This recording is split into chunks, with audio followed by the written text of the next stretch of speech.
Give me fuel, give me fire, give me that which I desire. They set out to conquer the world.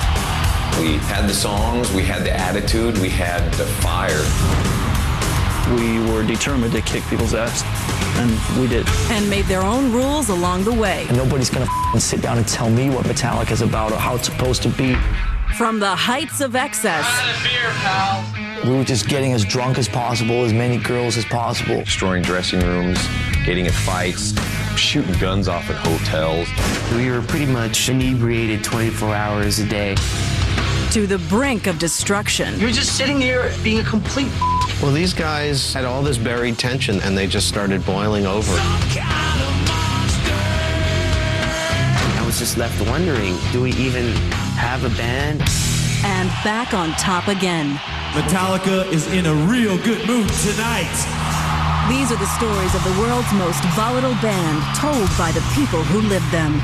Every time we made two people happy, we pissed somebody else off. When we get in and play music, the world could be on fire, and we would be fine. Get on the train with us and hold on tight because we don't stop, we go hard. When Metallica ruled the world. In a world where only speed metal, soul, and hairspray was a crime, our teens were taken over and turned into headbangers. And so began the time of pure Alcoholica were only the Sandman reigned and thrash was the name of the game. When Metallica ruled the world.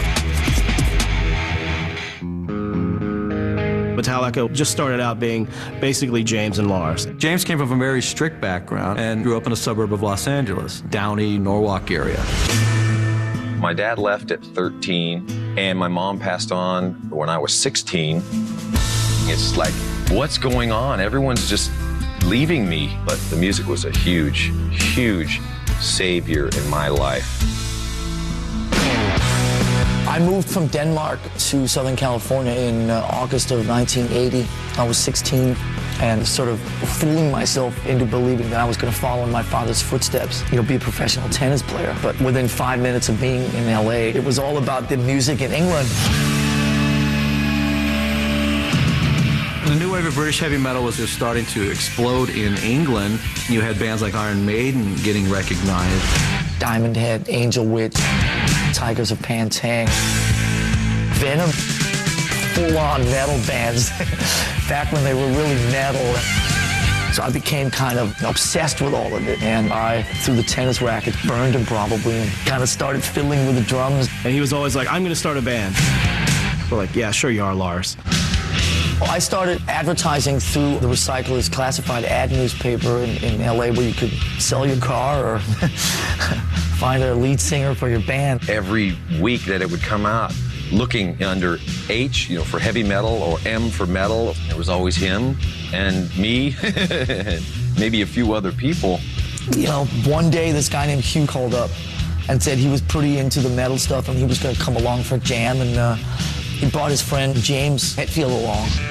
I went to his house and whoa, man, there was a very interesting smell, a very Danish type of armpit smell.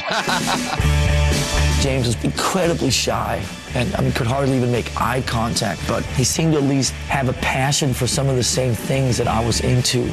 His drumming was not amazing, but he had this drive. Hooking up with Lars was awesome, and we bonded a lot in the music and in the drinking as well. We worked on this song called Hit the Lights. He played bass and guitar, I played the drums, and he sang. The production wasn't good, but the song had attitude, kind of just dirty and in your face. And we called the band Metallica, and that was really the beginning of it. The next guy that came in the band was Dave Mustaine. Dave was an amazing guitar player. He could shred. He was doing some amazing solos. He was the guy that could really play his instrument. None of the other guys really were that good, but Dave also liked to party a lot. He out-partied the rest of Metallica. It was San Francisco metal night at the Whiskey in LA, and me and James went down there. Say hi to Cliff. And we looked down on the stage, we heard this wild solo going on. There's this big mop of red hair going nuts, you know? And it was a wah sound. It's like, man, that guitar is heavy. And we look and we're counting the strings on it. Dude, that's a bass. It was this guy, Cliff Burton. Me and James had never seen anything like him. And we just looked at each other and said, we have to get this guy in our band. So we stuck around and we pulled him aside and said, you are amazing. We got to steal you. Basically, at the end of the day, he said, you know, I like you guys, but you guys are going to have to move up to San Francisco. Absolutely.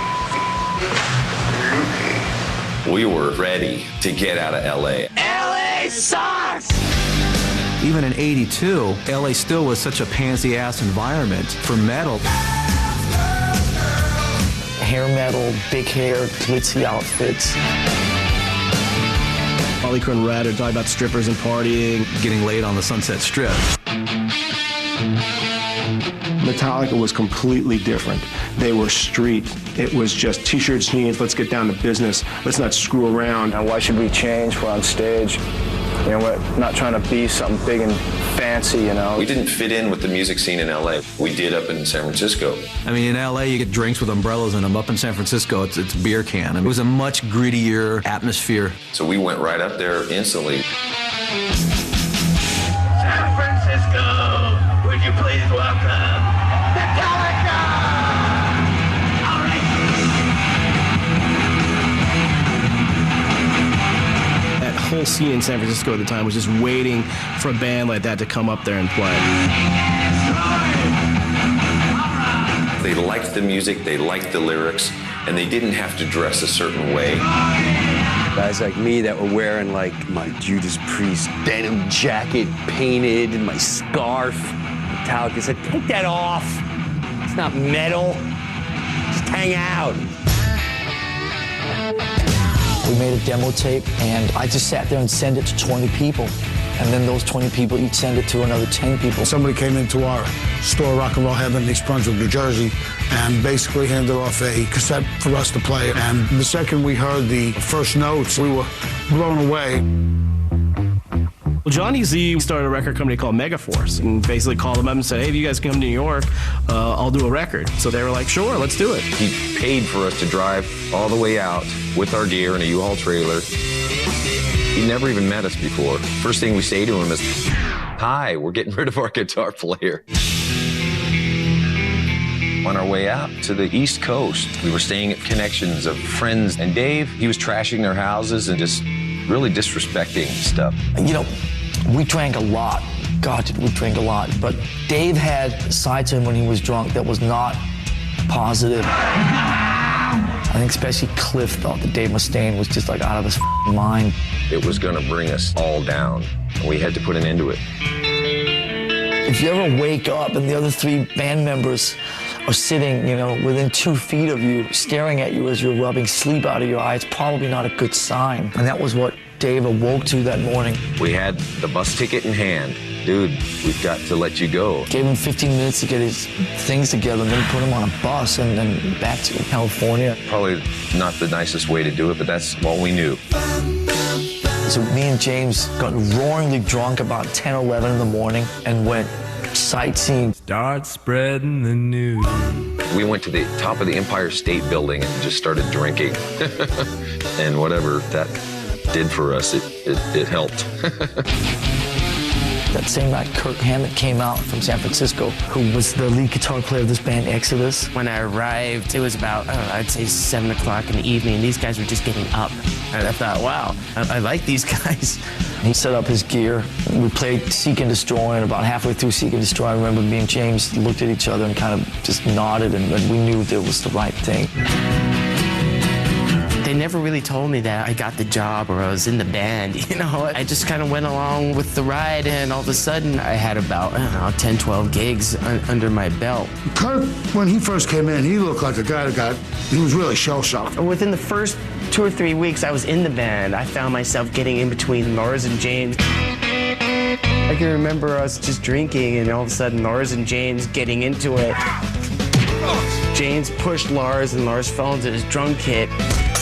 And Lars got up and started running toward James and tackling him. And me getting up and going, hey, whoa here, guys, come on. Little did I know that that would be something I would be doing on numerous occasions over the next 20 years. We have a debut album out on Megaforce Records. It's called Kill 'Em All.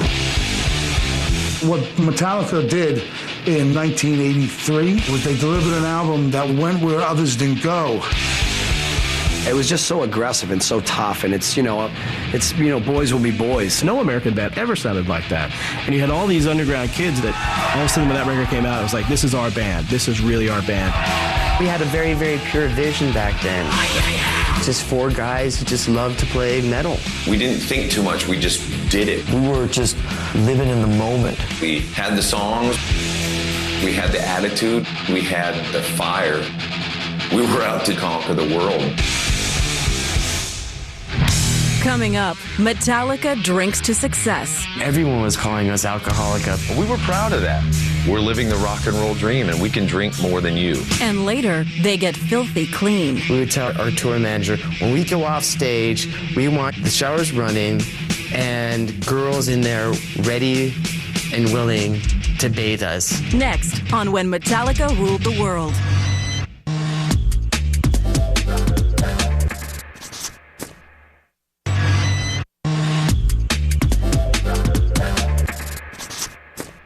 This is called No Remorse. In 1983, Metallica definitely were heroes of the underground.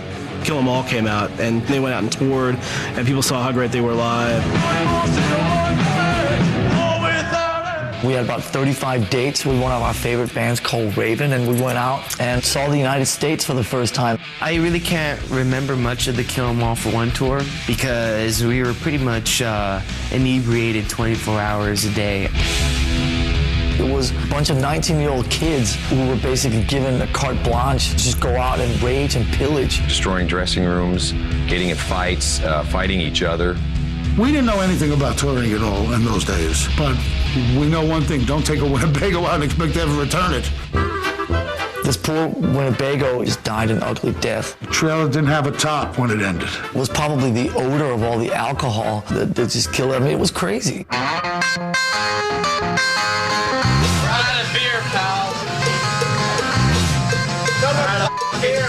Everyone was calling us Alcoholica. We'd roll into town and, I'd hear people screaming, Alcoholica! The name just stuck. If you don't start drinking, I'm gonna leave. We were proud of that. We're living the rock and roll dream, and we can drink more than you. For the most part, the booze just fueled those first few shows and then started fueling those first few tours. We had to drink before we went on stage. Getting warmed up. I remember being fearful one night. Oh, I'm not drunk. What do you mean we're going on in 10 minutes? Oh, trying to drink as much as possible. It's just crazy. I just want to say cheers to all you guys and thanks for coming down and getting nutty with us, man. Cheers. I mean, it got to the point where someone gave me a live tape and I was like, oh my God, that's us. That doesn't even sound like us. We were out to drink and destroy. We'd come out of clubs at 7 in the morning. People are off on their way to work. We're jumping on the hoods of their cars at stop signs. Go to work. The kind of stuff that we were doing just probably shouldn't be talked about in family television. Shooting guns off at hotels, in the middle of Hollywood. It also involved a lot of other things, like partaking in the odd female. Back then, bands like Metallica, Anthrax, Slayer, the girls were kind of few and far between. And maybe it's because of what we looked like. I'm too sexy for my shirt. God, they're ugly. It's a bunch of ugly guys. We looked like we were 7-Eleven employees. They can rock, though.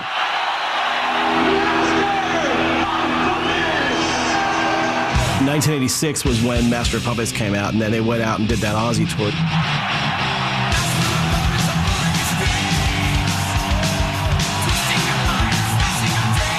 And that was when they went from being a really amazing underground club band to being a band that could go out and play arenas. It was unbelievable to be sitting there with Ozzy every night playing to 15,000 people. I'm there, Coliseum. The place was packed. looking around, and they all had Metallica shirts on. Everybody was headbanging, and somebody tore off the seat cushion off their seat, and they threw it at the stage. And so everybody started doing it. It looked like piranhas attacking a ham. You know what I mean? I've been to probably a couple hundred concerts, and this is the only concert I was ever scared at. And when it was time for them to leave, to get off the stage, everybody kept chanting.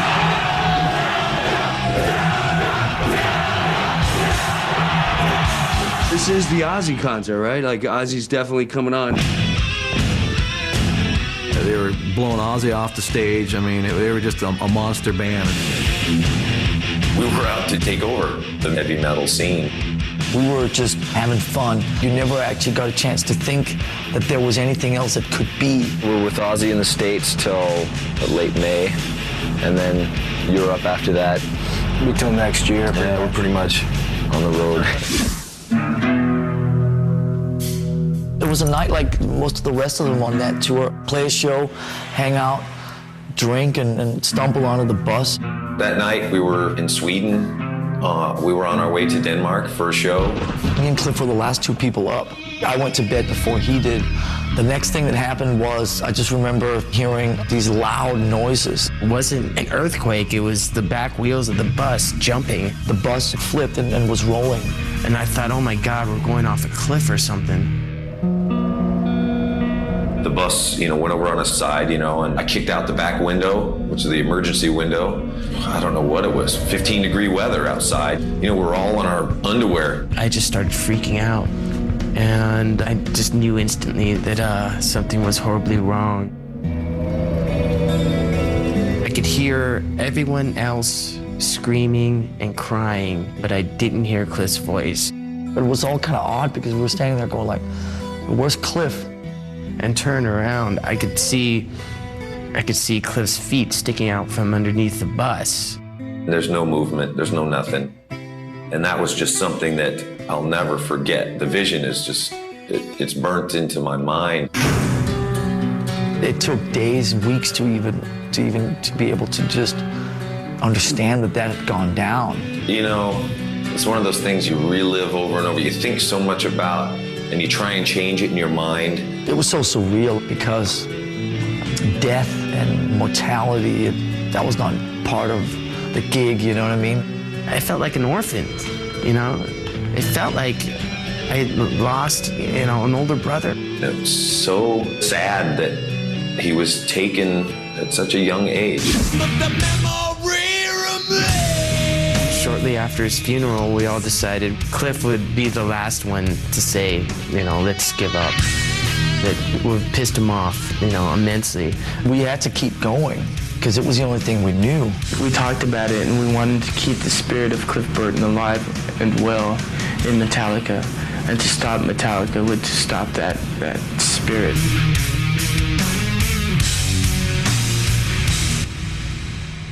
Coming up, Metallica fills the void. This is the new right here, Mr. Jason New Kid on bass guitar. They hazed the hell out of that guy. It was far from easy.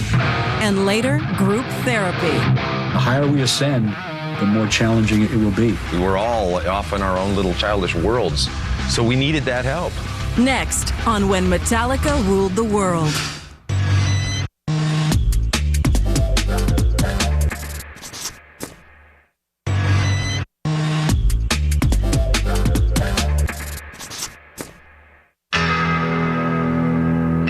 In the fall of '86, Cliff died. And as horrible of an experience of losing your best friend, there was no way the band wasn't going to go on. We've always had, fighting attitude, because we know Cliff would want it that way.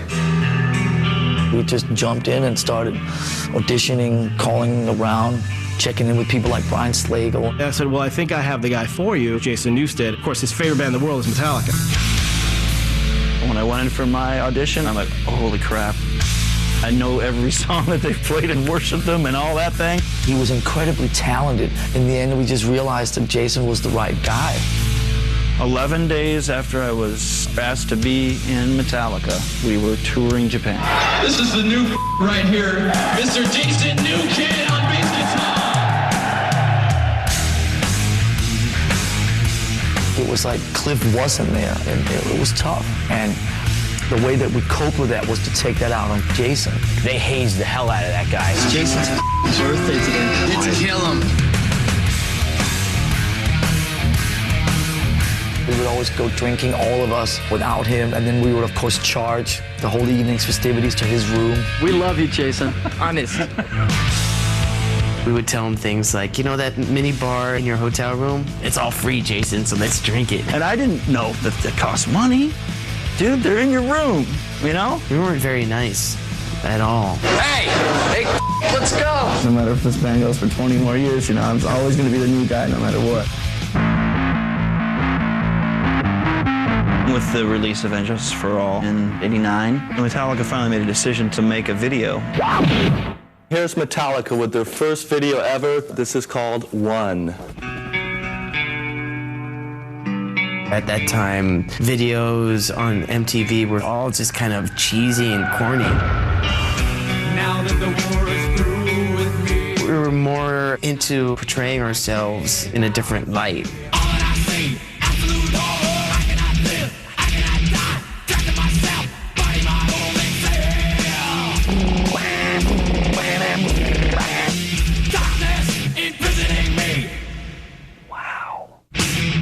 Television had the power to show the people what Metallica looked like and sounded like and make it almost a household name. When the One video came out, it exposed millions of new people to Metallica.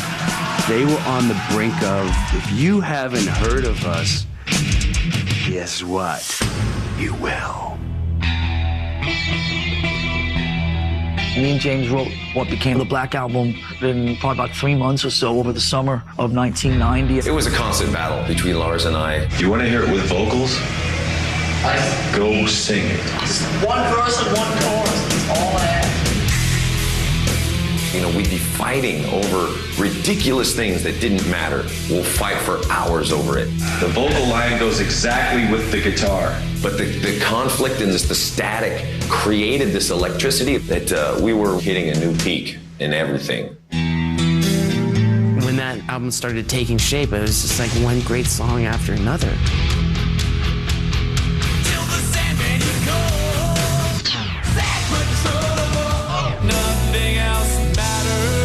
From a production and songwriting point of view, it was a departure from all the albums they had done. Songs that were a bit different, a bit more melodic, a little more personal. It was an amazing record, and it kind of had the feeling of keeping their old fans happy, but also kind of crossing the boundaries into new stuff.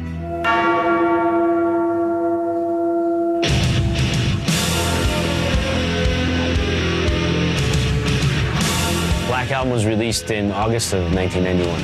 The metal world was lined up in the streets in the middle of the morning, waiting for a record store to open.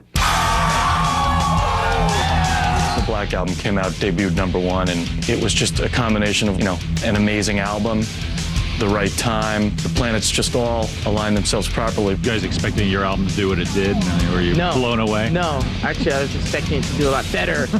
Every month I'd get a phone call, yeah, we just passed the 4 million mark, you know, a month later the 5 million mark, a month later the 6 million mark, and the record just kept going and going.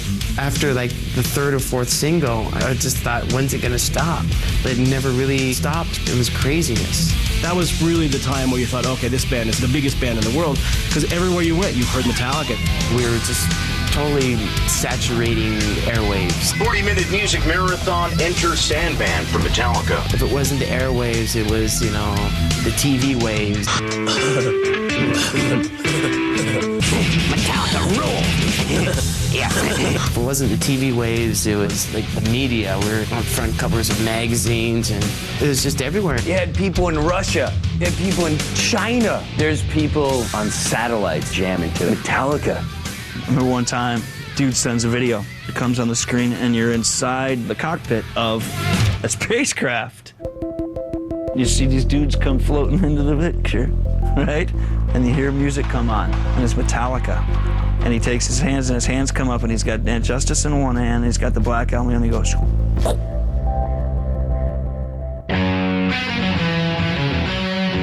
I love them. They're my favorite band. we started noticing that there would be many more females showing up at the gigs. A lot of chicks. Looks like 50-50. That's the sign of making it. We got to a point where we would tell our tour manager, when we go off stage, we want you guys to have the showers running and girls in there ready and willing to bathe us. They became known as tub tarts. The guys on the crew would go out and ask young, willing females if they're willing. The opening line would be, "Would you mind getting your hair wet?"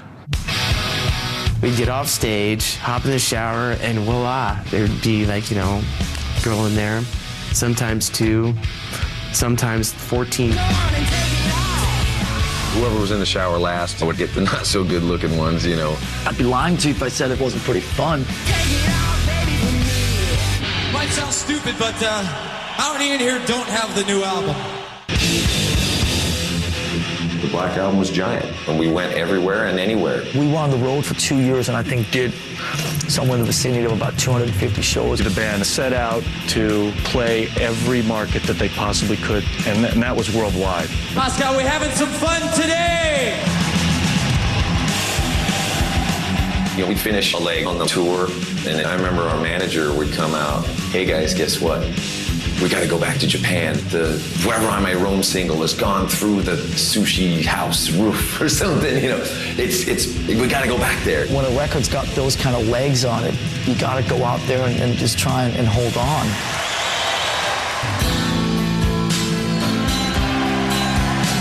We were out on tour one evening in August '92 in Montreal. We go out there and play our set. Everything's fine, the audience is grooving. During the song Fade to Black, I moved for some reason. I was right over a canister that would shoot up a 12-foot chemical flame. I just went,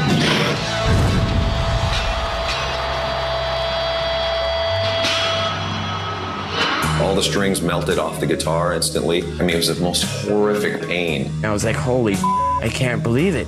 I can't believe this is happening. Half my hair was gone, half my mustache and beard was gone, half my skin on my arm was gone. I could visibly see the skin rising off the back of his hand.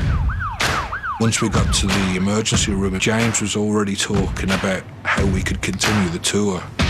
The Metallica attitude is, okay, that happened, but that's not going to stop me from doing this. James would not be able to play guitar for quite a while, but he could continue singing. So we got another guitar player, and we were up and running again within 2.5 weeks.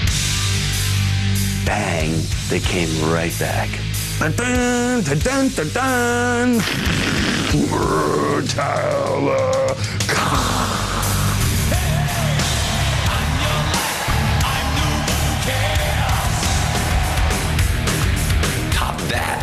Some other band. It was far from easy, but we were determined to kick people's ass, and we did.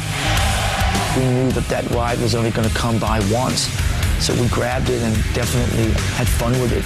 You get one chance for a phenomenon, and that was our phenomenon. Coming up, Metallica falls apart. He left the band. He left the band. Next on When Metallica Ruled the World.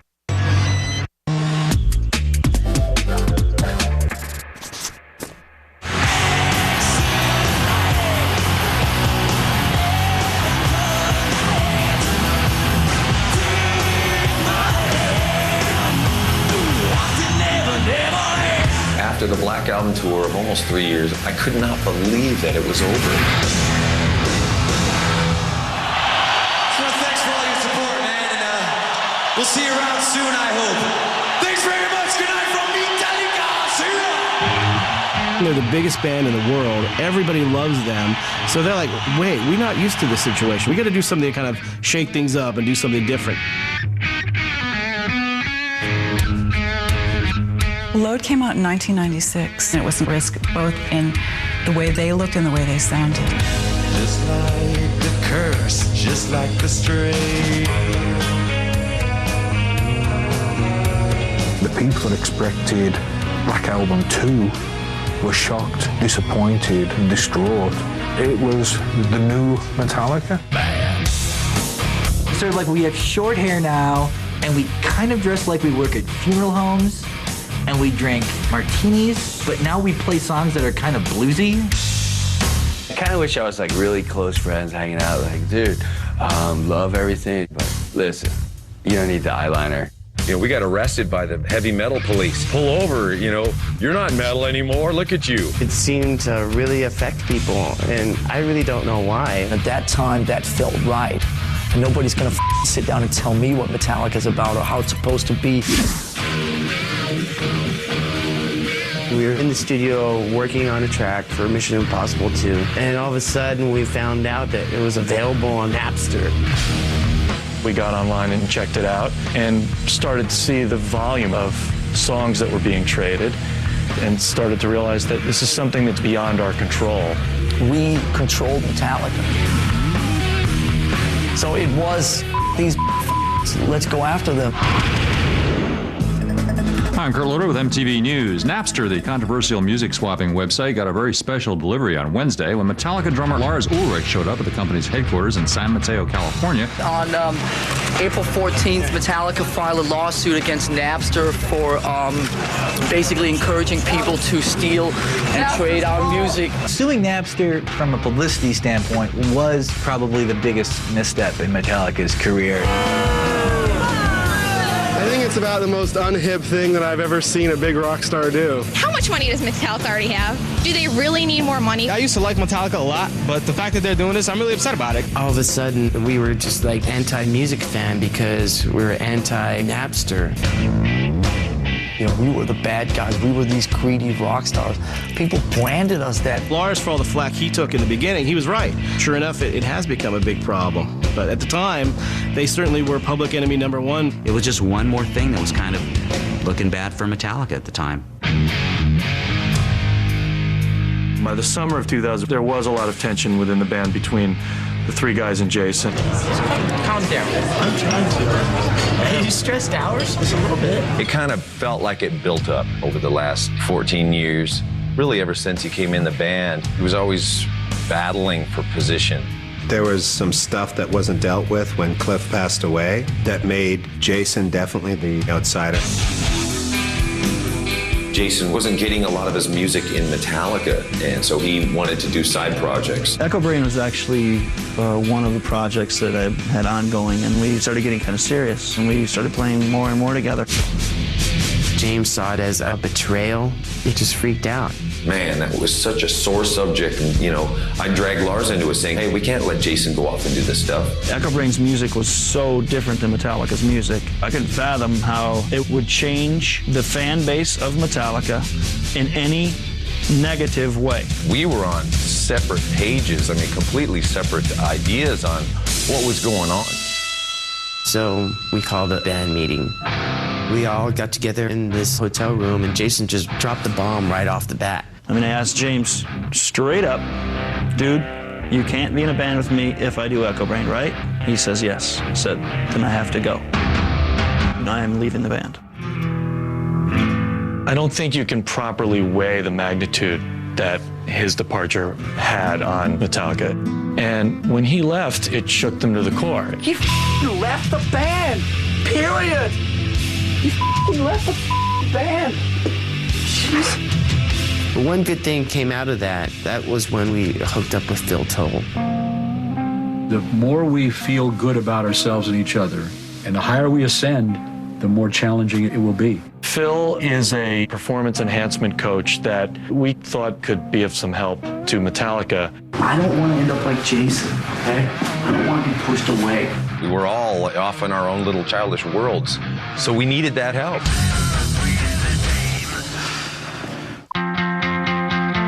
We're here, and the camera's here, and my friend the Boom is here.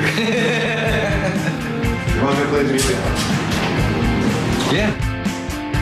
The band was going into the studio for the first time in 5 years, and Bruce Sinofsky and I were hired by the record company to do maybe 5 minutes of promo footage. And as soon as we arrived, the hit the fan, and they're having therapy. To me, it's not going to be a matter of whether the cameras are in play, but whether or not you guys are free enough to risk being seen by other people. Metallica to keep the cameras rolling, and whatever it becomes, it becomes. You're just sitting here being a complete. I was straight up with you, and I told you I'm in a mood, and what have you been doing? Picking at me all night. Well, these guys had all this buried tension that they hadn't talked about for 20 years, and they just started boiling over. All you want to do is pick a fight, and I don't want to pick a fight. Come on, guys. We got better things to do. Yeah, I do. I do.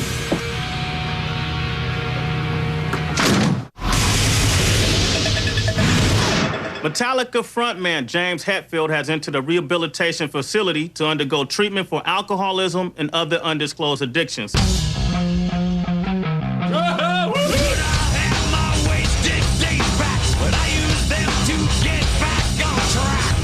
My behavior on the road showed up at home, and my wife put an end to it. She said, "You're not a good influence on our children, and you're certainly not the person I'd like to be around." And she threw me out of the house. There was no other choice than to check in somewhere. When James told me that he was going off to rehab, the first thing I thought was, well, I'm not surprised. I mean, it was only a matter of time before any one of us checked into rehab. James went away in June of 2001 and said that, I'll be back in 5 weeks. Which turned into 8 more weeks, which turned into a few more months, which, turned into a few more months. It was a bit of a sandwich, though. What is it? The unraveling of a band? And then there were 2. I was just left wondering, what's going on? Do we even have a band? I'm prepared for the worst. Coming up, Metallica faces extinction. I didn't even know if I was going to be in the band anymore. We started thinking, well, is he ever going to, figure it out? Next on When Metallica Ruled the World.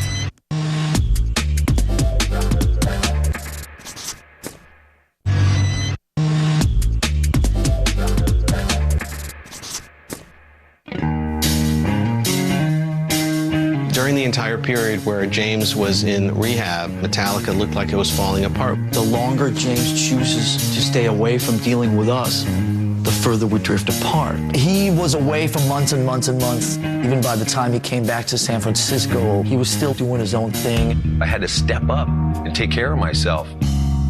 My life was filled with other things, connecting with family again, trying to save my marriage, seeing my kids. I didn't even know if I was going to be in the band anymore. We started thinking, well, is he ever going to, figure it out? It took a lot of thinking.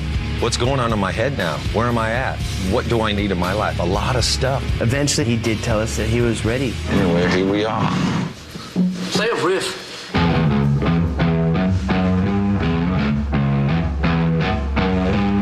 Probably the best sound I've ever heard in my life was the fact that you were playing guitar in here. It was just great to have him there, to know that it's not going to end. Having the support from band, it was just amazing. It was like being born again. We really had to go through all those bad, dark times to get back to the good times. The big machine started rolling again. And they kind of swung back into Metallica world. The album Saint Anger made a lot of sense.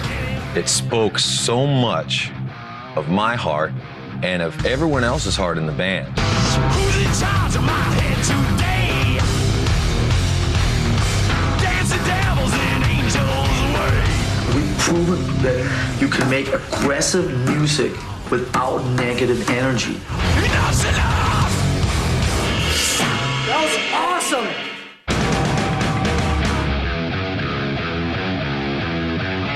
Towards the end of the Saint Anger cycle, we realized, okay, now we have to get a bass player because now we have to take this elsewhere. So we started auditioning. I thought that it would be really, really great if I at least got an opportunity to jam with the guys. So when I received that phone call, you know, I was pretty excited. I could go to our battery. It was so evident that he was the guy for us. I looked over at him during Whiplash. He was just right in the pocket and in there. It hadn't been played that way since Cliff. We wanted to send a message that he would start out immediately as an equal.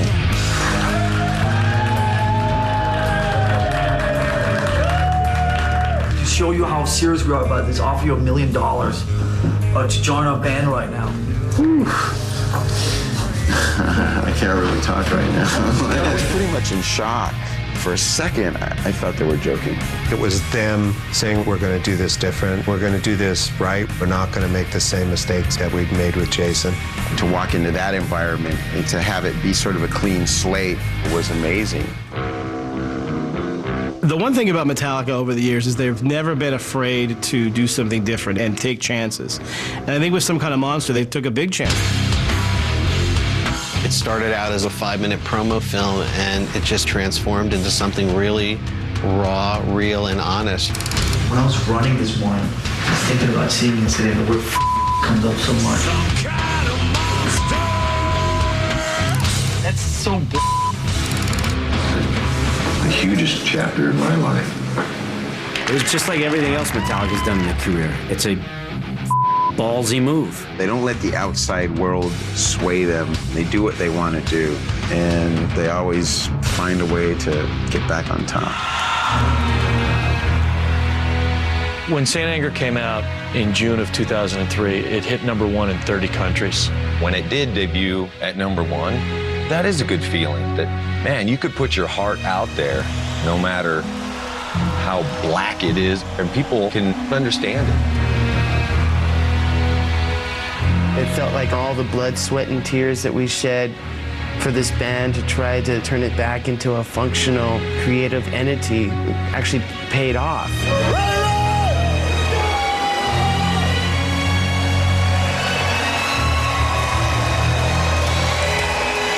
From the minute they took the stage for the first time, they felt that they had overcome so much that they truly felt bulletproof. Metallica is in a real good mood tonight.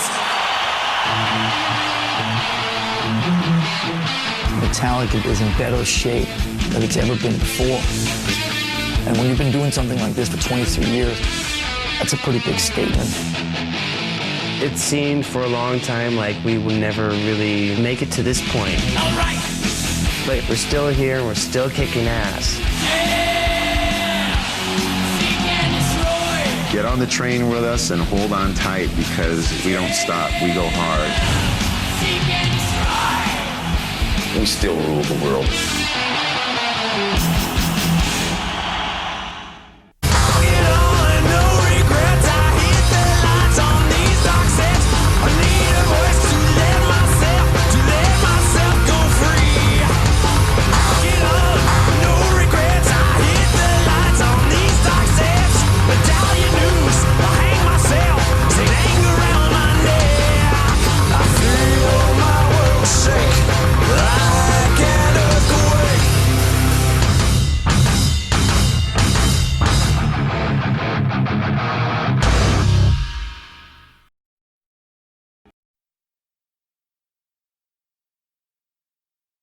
I think we were just caught off guard about how the people that were against our stance kind of were able to turn what we were doing around and make us kind of the bad guys. I mean, we were just doing what we'd always done, was just defending our turf, man. It was territorial.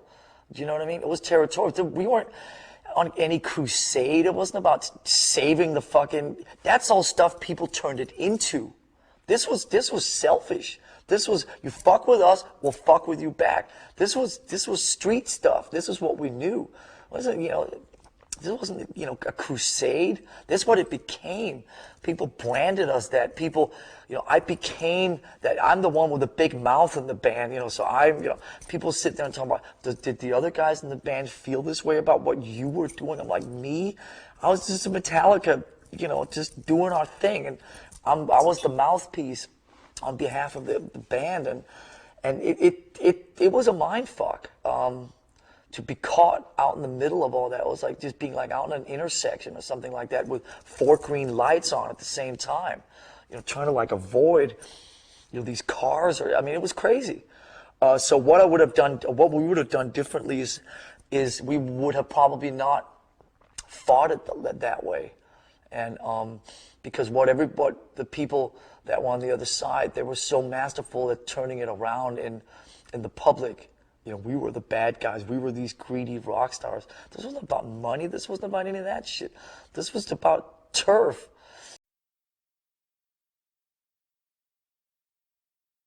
Well, I'd like to maybe talk a little more about Cliff and his personality. Yeah, Cliff was certainly a one-of-a-kind person, very secure in himself and who he is, what he likes doing, what he likes listening to, his surroundings, whatever it was. I don't know what made him so secure of himself. He must have grown up with just really, you know, supportive people around him. But also along with that was stubbornness, you know, and it kind of, there's a line, you know, that you're very confident of yourself, but if something else comes in that's a little out of whack, it's forget it, you know. But he was into some pretty obscure stuff as well, but a true and total musician. He loved music. He was probably the only one in the band that had studied music properly, you know, going to music classes, studying theory, and he introduced harmony to me, you know, the guitar player and singer, you know, hello, thank you. It was really an amazing time with him, and I respected him completely because he had his own vision on how he wanted to be, and no one could fuck with that. Nobody could. And he had a conviction, and you know, people would make fun of his dress, his bell bottoms, you know, oh, those things went out 10 years ago, you know. He did not care. That was him.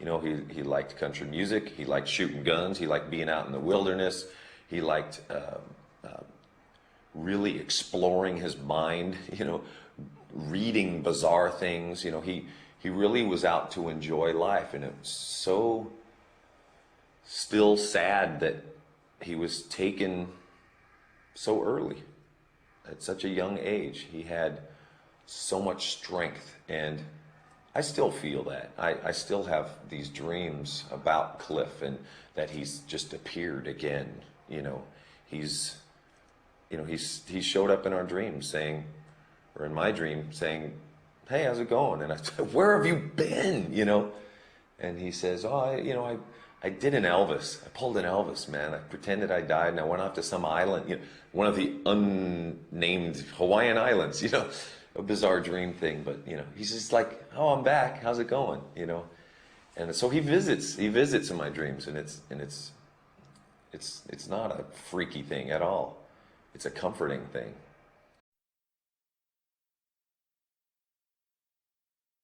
Actually, that's not Tampa. That was Denver. That was in Colorado. And what we were doing was, we would always drink during a photo session because photo sessions were boring to us. You know, you just stand there. So we thought, oh, to relieve the TDM, let's pop a few and just kind of make it fun. Well, we had just gotten off stage, and we started drinking. And we started doing a photo session, and we thought, well, let's go way up in the nosebleed section behind the stage where there's no one there, and do a photo session. And we started doing that, and then I thought, hey guys, let's moon the audience. And it went from mooning the audience to full frontal nudity. And it was just, one of those funny things that kind of happened when you were just, feeling a bit jolly and drunk. And it was funny because when we pulled our pants down and mooned the audience, there was a band on stage. And I could see everyone in the area in front of the stage go from watching the band to looking up at us to waving at us to clapping once we flashed them. It was really hilarious, and I kept on thinking, I didn't think they'd be able to see us, but I guess they can. It was really hilarious.